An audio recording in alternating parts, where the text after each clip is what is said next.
Hello my dear friends, ఈరోజు నేను సింపుల్గా పుదీనా, కొద్దిగా కరివేపాకు, కొద్దిగా కొత్తిమీర వేసి సింపుల్గా రైస్ చేసి చూపిస్తాను. మీరు ట్రై చేసి చూడండి, చాలా బాగుంటుంది. హెల్త్కి చాలా మంచిది కూడా.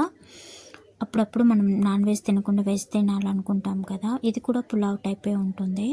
మీరు ఒకసారి ట్రై చేయండి. ఫస్ట్ పుదీనా, కరివేపాకు, కొత్తిమీర క్లీన్ చేసుకొని ఒక జల్లెడలో వేసుకొని ఆరబెట్టుకోవాలి.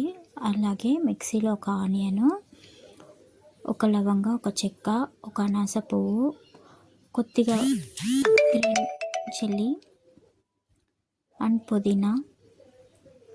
నా దగ్గర అల్లం తెల్లగడ్డలు లేవు, సో నేను వేసుకోలేదు. మీ దగ్గర ఉంటే కొద్దిగా వేసుకోండి. అలాగే కొద్దిగా సోంపు, కొద్దిగా ఉప్పు వేసుకొని మిక్స్ చేసి పక్కన పెట్టుకోండి. ఈ పేస్ట్ మనకి 1 వీక్ ఉంటుంది.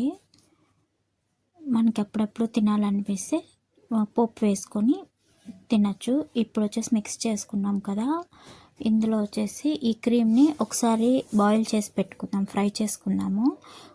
ఒక బాండిల్లో ఆయిల్ వేసుకొని కొద్దిగా జీలకర్ర, కొద్దిగా షుగర్ వేసుకోవాలి. ఎందుకంటే ఆకు గ్రీన్ కలర్ మారకుండా ఉండటానికి వేసి కొద్దిగా వాటర్ వేసుకొని బాయిల్ చేసి ఫ్రై చేసి పెట్టుకుందాము. అలాగే అది అటు సైడ్ స్టవ్ మీద పెట్టేసుకొని ఇటు సైడు కొద్దిగా పల్లీలు ఆయిల్ వేసుకొని పల్లీలు, పచ్చిశనగపప్పు, కొద్దిగా ఉద్దిపప్పు, కొద్దిగా జీలకర్ర, ఒక గ్రీన్ చిల్లీ జస్ట్ ఫ్లేవర్ కోసం, కొద్దిగా కరివేపాకు వేసుకొని వేయించేసుకొని అక్కడ బాయిల్ అయింది కదా, ఆ క్రీమ్ వేసుకొని మన దగ్గర చల్లన్నం కానీ వైట్ రైస్ కానీ ఉంటే, నేను మీకు ఈ రైస్ చూపించడానికి కోసమే నేను పక్కన రైస్ చేసి పెట్టుకున్నాను. వేడివేడి అన్నము వేసేసుకొని మిక్స్ చేసుకుందాము.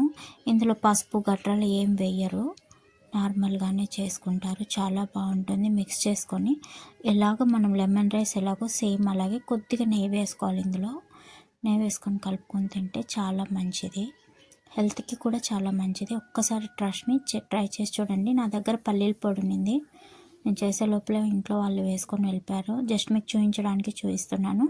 బాగా చల్లారిన తర్వాత ఈ పేస్ట్ని మనం ఒక కప్లో తీసి పెట్టుకోవాలి. మనం ఎప్పుడు కావాలంటే అప్పుడు, నేను ఇందాక చూపించాను కదా పల్లీల పోపు వేసుకొని మనం ఎలా లెమన్ రైస్ చేసుకుంటాం అలాగే ఇది నేను ఫ్రిడ్జ్లో స్టోర్ చేసి పెట్టుకుంటాను. నాకు ఒక 2 or 3 days